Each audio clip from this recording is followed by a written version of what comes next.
केंद्रीय कैबिनेट की बैठक में रिवाइज झरिया मास्टर प्लान को मंजूरी दी गई, जिसमें 5,940 करोड़ का पुनर्वास पैकेज दिया गया है। अग्नि प्रभावित इलाका में रहने वाले करीब 1 लाख परिवारों को शिफ्ट किया जाएगा। रैयत परिवार को जमीन या जमीन की कीमत का 5 गुना दिया जाएगा। गैर रैयत को सुरक्षित स्थान पर मकान बनाकर दिया जाएगा। साथ ही 50,000 शिफ्टिंग अलाउंस भी दिया जाएगा। रोजगार करने के लिए 3 लाख लोन की सुविधा दी जाएगी। नए पुनर्वास स्थल में रोजगार, स्किल डेवलपमेंट, पानी और बिजली की सुविधा भी होगी। इधर कोयलांचल बचाव संघर्ष मोर्चा के राजकुमार अग्रवाल ने कहा कि बीसीसीएल और अन्य अधिकारियों के द्वारा दी गई गलत जानकारी के तहत ही पुनर्वास नीति बनाई गई है, जो सही नहीं है। देखिए, झरिया कोयलांचल का इलाका है। आप देख सकते हैं कि यहाँ पर की स्थिति क्या है। यहाँ जो है आप देख सकते हैं कि ये घर है और घर में देखिए भूधसान की स्थिति है। भूधसान है, दीवारें फटी हुई है और इसी में लोग जो है आना जाना करते हैं। अब देख सकते हैं कि लोग कितने खतरे में और जान को जो है कितने खतरे में रख करके यहाँ करते हैं। बच्चे लोग भी हैं, पूरा परिवार है और इसी परिवार के साथ ही लोग रहते हैं।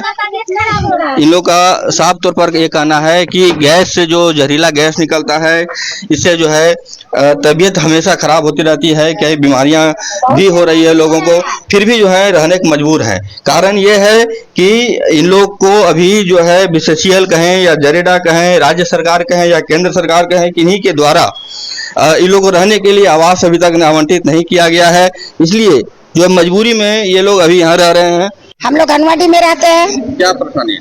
परेशानी है कि पूरा गैस मार रहा है, पूरा टूट रहा है, गिर रहा है, बजर रहा है और पूरा गैस फेंक रहा है। गैस के दोबारा तबीयत भी खराब हो रहा है, बच्चा लोग का, हम लोग का भी तबीयत खराब हो रहा है। कैसे रहते हैं आप लोग? कैसे रह रहे, जैसे रह रहे हैं। देखिए गैस दोबारा रह रहे हैं सब दिन, जो गैस में पूरा घर सब फूट रहा है। कैसे रहते हैं? फटा हुआ है, धस गया है। मजबूरी में रह रहे हैं, क्या करे सर, मजबूरी हम लोग तब ना, कब से हम लोग बोले घर दीजिए, हम लोग को दे ही नहीं रहा है। इतना दिन से रह रहे हम लोग पूरा, हम लोगों का घर पूरा एकदम दरक गया है, टूट गया और गैस रिसाव हो रहा है, पूरा जहरीली गैस निकल रहा है। हम लोग 2012 से कागज देते परेशान हो गए। आज तक हम लोगों को कुछ नहीं हो पाया है। श्रीमती रागिनी सिंह के द्वारा हम लोगों को बोला गया कि आप 4-5 दिन में शिफ्टिंग करा देंगे। संजय भैया बोले। देखिए, फंड आया हो ये तो मैं नहीं बता पाऊंगा कि मुझे इसकी जानकारी नहीं है, लेकिन एक समय में हमारे देश के प्रधानमंत्री ने यह कहा था कि मैं 1 रुपया भेजता हूं, 15 पैसे लोगों तक पहुंचता है। अब शायद अब 15 पैसा भी पहुंचना बंद हो गया है और ये फंड शायद अब लोग अग्नि प्रभावित एरिया में उनकी मृत्यु होगी, घटना होगी, उस मुआवजा में दिया जाएगा। अभी तक कोई भी उचित कार्रवाई की नहीं गई है। काफी दिनों के प्रयास और क्षेत्र की समस्याओं को देखते हुए ये योजनाएं, पुनर्वास योजना को मंजूरी देने का काम किया है, मगर कहीं न कहीं जनता को इस पर विश्वास नहीं हो पा रहा, क्योंकि पूर्व का जो अनुभव है झरिया की जनता के साथ, कोयलांचल की जनता के साथ बहुत ही कटु है।